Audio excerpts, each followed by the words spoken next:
Hello guys, it's me PWD Rams. Narito po ako sa hospital at 1 month na po ako dito. So ayan po yung aking colostomy bag. Daluyan po ng dumi. Ayan po. Kaya po ako na hospital dahil po ako ay nakomatos ng 4 days. 2 days sa bahay, 2 days sa hospital. At kaya po ako nakomatos dahil po yung aking bedsore na lumaki ay talagang nabakterya na at yung dugo umakyat na sa aking utak at ayun po nakomatos ako. So yung buto na damage na rin dahil po sa bedsore, kaya po pinutol ng doktor yung aking paa.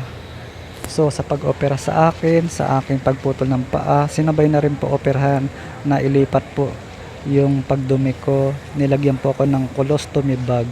Ayan po. So disposable po yan, pinapalitan po yan every 2 days, depende kung madumi na. So 150 pesos ang isa po niyan. So kailangan may mga stock po ako.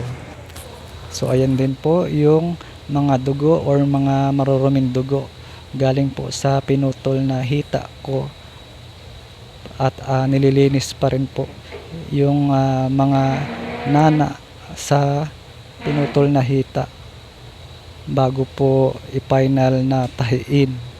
So may mga proseso pa po. So sa ganitong sitwasyon ko talagang sinusubok ako ng pagsubok, pero pray lang.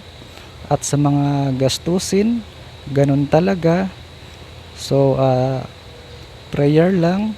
At maraming salamat sa mga nagpe-pray po para sa aking mabilis na recovery. Salamat din sa mga nagpapaabot ng tulong.